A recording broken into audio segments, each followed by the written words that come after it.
당장 내년부터 충방전이 굉장히 중요한 이슈가 될 거고요. 전기차 충전소가 급격하게 늘어나지 않는 한 실리콘 응급제는 점점 좋아질 거다.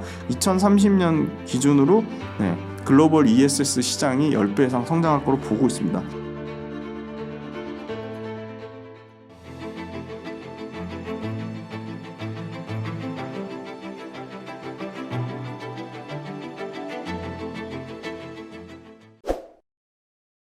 리튬 가격 관련돼서는 언제 하락을 멈추고 반등세가 가파르게 나올지는 사실 예측하기 좀 어려운 부분이 있고요. 다만 이제 리튬 가격 관련돼서 리튬의 업체들의 소위 말하는 생산 원가 캐시 코스트가 지금 킬로그램당 18불에서 20불 정도 수준을 보고 있습니다. 그래서 현재 가격 기준으로 보면 20% 정도 내외라고 보고 있기 때문에 리튬 가격 업체들이 생산 코스트 밑으로 내려가면 당연히 역마진이 나는 상황이고요. 대부분의 굉장히 지금 중국의 배터리 업체들도 3위까지 갔던 회사, 그다음에 현재 8위인 회사가 지금 거의 도산 파산 상태입니다. 그래서 중국의 배터리 업체들도 그들만의 치킨 게임이 상당히 진행되고 있는 과정 중에 있는데 리튬 업체들도 상당히 많이 없어질 것 같은 예상이 듭니다. 그래서 지금 리튬 가격이 중국 탄산 리튬 가격 기준으로 14만 위안인데 지금 이 아래에서 대략 10% 정도까지 떨어지면 리튬 생산 업체들의 캐시 코스트 한 10만 위안까지 예상이 되고요. 최대 20%까지 하락되면 중국의 탄산 리튬 기준으로도 캐시 코스트에 도달할 정도로 예상이 되고 있기 때문에 여기서 20% 이상 더 빠질 가능성은 있지만 리튬 가격이 계속적으로 빠지기보다는 리튬을 생산하는 업체 측면에서는 봤을 때는 역마진이 나기 때문에 더 이상의 하락이 나오기는 좀 쉽진 않아 보입니다. 그리고 리튬 가격 관련돼서 대표적인 업체 앨범알에 따르면 양극재 업체랑 리튬의 생산 업체들의 리튬 재고는 소위 말하는 악성 재고가 굉장히 빠르게 소진 중에 있다. 그래서 리튬 가격은 내년 정도면 언제든지 안정될 수 있는 환경에 도달할 거라고 앨범알에서 밝힌 바가 있고요. 이를 토대로 앨범알이 그럼 리튬 생산하는 업체들의 정상적인 수익성은 2분기에 정상화될 것이라고 그렇게 보고 있습니다. 그래서 우리는 이제 올해는 끝났고 이제 내년을 보면 내년에 리튬 가격이 24년도에 대략적으로 현재 가격에서 크게 더 빠지지 않고 횡보만 하더라도 양극재 업체들의 역마진 효과는 사라지기 때문에 양극재 업체들은 대략 내년 2분기 빠르면 내년 2분기 내년 3분기부터는 양극재의 정상적인 수익률인 6%대를 회복할 것으로 예상하고 있습니다. 그래서 최근에 양극재 5대 천왕의 실적 추정치는 다소 변동은 있습니다. 소폭 하락 조정되고는 있지만 그럼에도 불구하고 양극재 5대 천왕의 매출과 이익 성장률은 40%가 넘는다.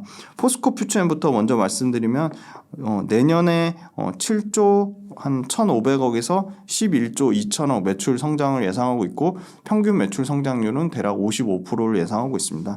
영업이익 같은 경우는 올해는 한 1,500억 정도 예상하지만 내년에 3,900억에서 내후년에는 대략 7,883억 그러니까 대략 내후년 기준으로는 한 8천억 정도 이익을 예상하고 있고요. 그 다음에 에코프로비엠 같은 경우는 지금 이 데이터에는 지금 삼성 SDI발 수주가 본격적으로 반영은 안 돼 있는 것 같습니다.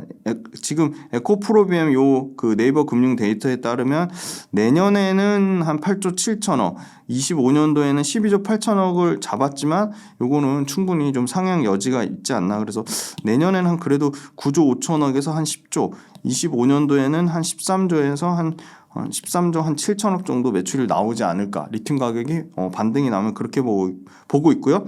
에코프로비엠의 영업이익 같은 경우는 내년에는 한 5천억 정도, 여기는 4,800억을 잡았지만 내년에 5천억에서 한 5,700억 정도 예상을 해볼 수 있을 것 같고 2025년도에는 한 대략 8,500에서 최대 만약에 리튬 가격이 완전한 반등이 나오면 대략 1조까지 영업이익 볼 수 있지 않을까. 그렇게 보고 있고요. LG화학 같은 경우는 여전히 석유화학 사업부가 매출 비중은 줄어들고 있지만 여전히 대략 30에서 한 40%까지 포지션이 나오기 때문에 그 부분이 완전히 턴어라운드가 나와야 되는데 LG화학도 워낙 덩치는 크지만 대략 15% 정도 매출 성장을 예상을 하고 있어요. 그래서 LG화학 같은 경우는 내년에는 67조에서 한 대략 70조 매출을 예상하고 25년도에는 대략 82조에서 한 85조 거의 포스코 홀딩스랑 거의 동일한 수준의 매출을 25년도에 예상을 하고요. LG화학 같은 경우는 영업이익 같은 경우는 올해는 한 2조 8,600억에서 한 3조 8조 정도를 예상하지만 내년엔 그래도 한 5조 정도 영업이익 나오지 않을까. 그리고 내후년에는 한 7조 5천억 정도 영업이익 나오지 않을까 보고 있습니다. 다음으로 이제 5대 천왕 중에 네 번째인 코스모 신소재 같은 경우가 가장 생산 캐파는 작죠. 그래서 매출 증가율이나 이익 증가율은 상당히 높습니다. 그래서 가장 압도적으로 높은데요. 내년과 내후년에 평균 매출 증가율이 한 80% 정도가 나옵니다. 근데 코스모 신소재 관련돼서는 선대인 TV에 지금 코스모 신소재 홍동환 대표님 인터뷰한 영상이 있는데 그거 꼭 보셨으면 좋겠습니다. 그래서 코스모 신소재 관련된 부분은 그 대표님이 홍동환 대표님이 밝혔지만 굉장히 가파르게 증설을 하고 있고 증설 시기를 앞당기고 있습니다. 그래서 코스모 신소재는 내년에는 한 1조 2천억, 내후년에 2조 5천억이지만 이것도 리튬 가격에 따라 매출의 상승의 여력이 있다고 보고 있고요. 영업이익이 2배 이상씩 늘어납니다. 내년 같은 경우는 영업이익이 한 700억대, 내후년에는 한 1,600억대 영업이익 늘어날 것으로 보고 있습니다. 그 다음에 LNF인데요. LNF는 최근에 좀 주가가 좀 워낙 타 그 양극재 업체들에 비해서 많이 빠져서 그런지 상대적으로 좀 올라오고 있습니다. 그래서 LNF 투자하신 분들도 좀 힘을 내셨으면 좋겠고 LNF 관련돼서도 최근에 실적 추정치가 조금 조정은 됐지만 지금 내년 같은 경우는 5조 8천억 대략 한 6조 정도를 예상하고 있고요. 영업이익은 한 2,500억 정도로 예상하고 있습니다. 그리고 내후년에 25년도에는 한 9조 매출에 영업이익 한 5천억대를 예상을 하고 있습니다. 네, 일단은 그 완성차에 어떤 배터리가 채택되고 어떤 완성차가 잘 팔리는지 그게 좀 제일 중요합니다. 그래야지 그 배터리의 밸류체인이 수혜를 받을 테니까요. 자, 삼성 SDI 같은 경우는 BMW i4랑 i7 차종에 채택이 돼서 BMW i4나 i7 같은 경우는 상대적으로 고가차이기 때문에 고가차에 포지셔닝 된 데는 경기 침체나 전기차 수요 둔화 우려로부터는 조금 자유로운 편입니다. 그 다음에 아우디 Q8 e-tron, 아우디의 e-tron 시리즈가 삼성 SDI 배터리를 쓰고 있고요. 그 다음에 리비안 픽업 트럭 아시죠? 리비안의 R1T, R1S, EDV가 삼성 SDI 배터리를 쓰고 있습니다. 재미난 거는 스텔란티스에 합병된 피아트, 이태리 피아트 500 요게 항상 보면 유럽에 잘 팔리는 매달 상위 차종 5위권에 들어오는 차인데요. 어떨 땐 3위까지 올라가기도 하고요. 피아트 500에 들어가는 것도 삼성 SDI 배터리를 쓰고 있습니다. 그래서 삼성 SDI 같은 경우는 프리미엄 전기차 배터리 시장 공략을 잘하고 있고 이 고부가 배터리 P5 비중이 확대되는데 여기서 중요한 건 이 P5 배터리에 들어가는 양극재가 지금 대량 수주한 에코프로비의 양극재를 쓴다는 겁니다. 두 번째 SK온 같은 경우는 너무나 잘 알고 있는 포드의 F150 라이트닝 픽업 트럭인데요. 포드는 일부 생산 중단을 하기도 하고 포드 관련돼서 여러 가지 우려가 있습니다. 포드도 생산 관련돼서 연기한 부분도 있습니다. 그런데 포드 같은 경우는 F150 라이트닝이 11월 달 판매 데이터가 4,400대를 기록하면서 전 월 대비 20% 증가하면서 역대 최대 월 판매를 기록할 정도로 포드의 픽업 트럭도 잘 팔리고 있다. 일단 최신 소식 말씀드리고요. 그 다음에 이제 SK온 같은 경우는 포드 외에는 이제 메르세데스 벤츠 EQA 모델, 그 다음에 기아의 EV9, 그 다음에 아이오닉 5 모델을 팔리고 있다. 그리고 이제 LG 엔솔입니다. 가장 많죠. 테슬라의 모델 3, 모델 Y, 폭스바겐의 ID3, ID4. 폭스바겐의 ID3, ID4 같은 경우가 잘 안 팔린다고 여러 가지 우려는 있지만 그 부분도 어떻게 보면 좀 일시적이지 않을까. 폭스바겐 같은 경우도 상당히 테슬라라든지 중저가 차종을 겨냥해서 굉장히 다양한 차종을 만들고 있고 ID 시리즈를 업그레이드하고 있습니다. 포드의 머스탱 마하 2, 네, 요거 관련돼서 일부 CATL 배터리가 채택이 되는 거 아니냐 하여튼 그런 우려가 좀 있었습니다. 근데 포드의 머스탱 마하 2에는 여전히 LG 엔솔 배터리가 상당 부분 차지하고 있고 LG 엔솔 같은 경우는 GM 그리고 테슬라, 포드의 완성차 비중이 계속 좀 커지고 있고요. 그 다음에 이제 두 번째는 어떤 분야에 투자할 걸 좋겠냐고 물어보셨는데 여전히 지금 그 모든 배터리 셀 업체들의 핵심은 생산 원가 절감입니다. 근데 생산 원가 절감에 아주 그 핵심 공정이라고 주목받고 있는 게 지금 건식 전극 공정입니다. 네, 건식 전극 공정은 그 단결적 양극재를 써야 되고 건식종극공정은 실리콘 음극재를 적용을 합니다. 그래서 실리콘 음극재와 건식종극공정 관련된 부분이 저는 상당히 좀 주목을 받지 않을까 그렇게 보고 있고요. 그 건식종극 관련돼서 실리콘 음극재를 쓰이는 회사들이 점점 늘어나고 있고요.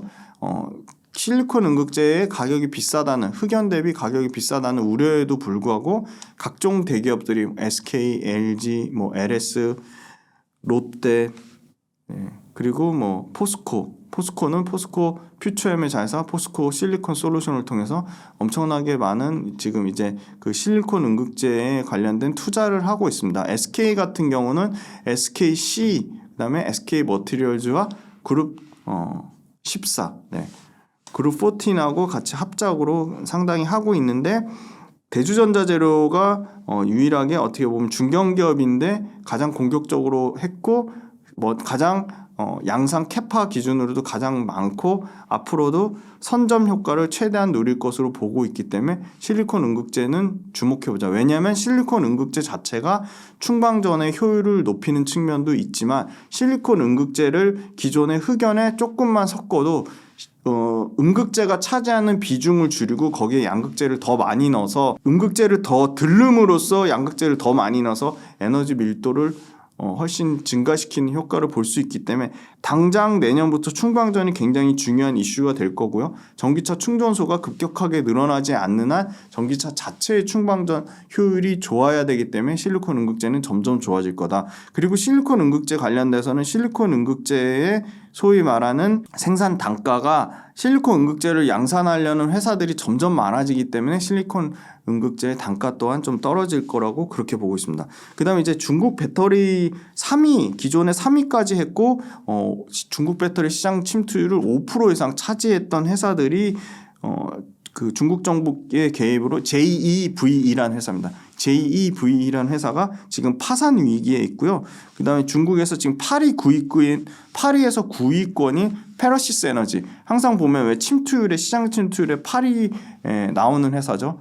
글로벌로도 8위에 나오는 회사인데 이 중국의 페러시스 에너지, 푸넌커지라는 회사 자체도 지금 재정 적자가 눈덩이로 쌓이고 있기 때문에 이런 회사들이 도태되면 도태될수록 지금 삼성 SDI는 굉장히 보수적으로 증설한다는 거에 대한 이슈는 있었지만 올해 굉장히 공격적으로 지금 진행을 하고 있고요. 현대차랑 합작도 나오고 이제 볼보 합작 나올 거고 혼다, 토요타 상당히 많은 기업들이 지금 요 틈새를 타서 수요 둔화 우려의 틈새를 타서 공격적으로 진행을 하고 있습니다. 그 틈새를 노리는 그 셀 업체들에 대한 성장이 다시금 부각될 거라고 보고 있고요. 마지막으로는 ESS 시장입니다. 전기차 시장만 생각하는데 글로벌 ESS 시장은 올해 같은 경우는 대략 한 70에서 한 80기가와트시인데 25년에 2배 넘게 성장한 171기가와트시 2030년에는 356기가와트시로 대략 8배에서 10배 이상 성장할 것으로 보고 있어서 2030년 기준으로 글로벌 ESS 시장이 10배 이상 성장할 것으로 보고 있습니다. 미국 에너지관리청 EIA가 재생에너지 증가하려면 당연히 재생에너지 커지면 커질에 따라 재생에너지의 생산 비중을 2050년까지 45%까지 확대하겠다고 했기 때문에 재생에너지가 굉장히 치명적인 단점이 에너지가 간헐적으로 발생한다는 거거든요. 그 부분을 어디에 저장해서 보관해야 되는데 그게 바로 ESS입니다. 그래서 ESS도 원래 LG 엔솔하고 삼성 SDI가 잘했는데 전기차 쪽으로 주력으로 하다 보니까 잠시 주춤했는데 당장 ESS 관련돼서도 중국에 많이 뺏겼던 점유율을 삼성 SDI와 LG 엔솔이 상당 부분 찾아올 것으로 예상하고 있습니다. 최근에 2차전지 관련돼서 가장 견조하게 움직였던 거는 전액 3인방이죠. 매일 제가 수익률 체크를 하는데 어떨 때는 엔캠이 1등할 때도 있고요. 어떨 때는 솔브레인 홀딩스가 1등할 때도 있고 어떨 때는 동화기업이 1등할 때도 있는데 그렇게 보시면 될 것 같아요. 전액 관련돼서 당장 내년에 수혜를 받기 때문에 전액 관련된 업체가 다 주목을 받고 있는데 엔캠은 그 오정강 대표의 최대 주주의 오버행 이슈가 있었지만 그 부분도 다소 많이 완화되고 해소되는 측면에 있는 것 같고, 동아기업은 사실 건설 업황이 진짜 안 좋아서 이 동아마루라는 건자재 쪽이 굉장히 큰 매출 포지션을 차지하고 있지만 굉장히 엔캠만큼 공격적으로 동아기업은 동아기업의 자회사 동아일렉트로라이트를 통해서 2025년까지 연캐파를 6만 톤 이상 테네시 공장에 증설하겠다고 밝힌 부분이 있고, 솔브레인은 국내 전해액을 담당하고 솔브레인 홀딩스는 해외 공장을 담당하는데 해외 전해액 공장을 담당하는데 엔캠이나 동아기업만큼은 공격적으로 캐파를 증설하고 있지는 않지만 솔브레인도 그 국내 3대 전해액 업체 한 축을 담당하고 있습니다. 근데 솔브레인 같은 경우는 2차 전지 업황과 반도체 업황 두 가지를 갖고 있는 측면이 있고요. 그래서 투자 관점에서는 아무래도 동아기업과 솔브레인처럼 다른 캐시카우를 갖고 있는 게 매력적인지 아니면 엔캠처럼 2차 전지의 몰빵인 회사가 더 매력적인지는 투자하신 분이 심각하게 투자 판단을 해보시면 좋을 것 같고, 전액처럼 당장 24년도에 FEOC 우려 집단에 관련된 부분 그리고 첨단 생산소액공제 IRA 세부 법안 나온 부분에 수혜를 받는 게 역시 분리막인데요. 근데 분리막 같은 경우는 상당히 그 SKI 테크놀로지가 공모가가 상당히 굉장히 좀 과하게 부풀려진 측면이 있기 때문에 최근에 주가는 회복하고 있지만 여전히 회복되기에는 시간은 좀 걸려 보이고, 차라리 오히려 2등 업체인 저는 분리막을 본다면 제 개인적인 의견이니 철저하게 참고만 하길 부탁드리고요.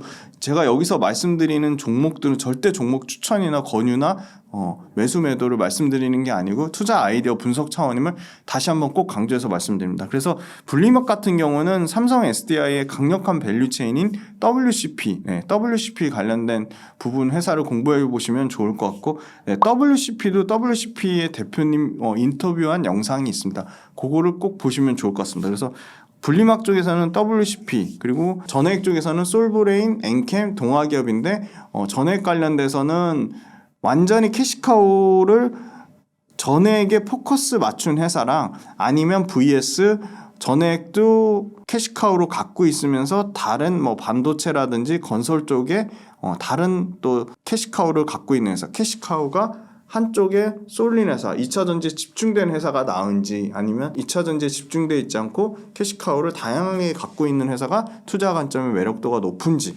그거는 이 영상을 보시는 분들이 직접 판단해서 고민해 보시는 게 좋을 것 같습니다.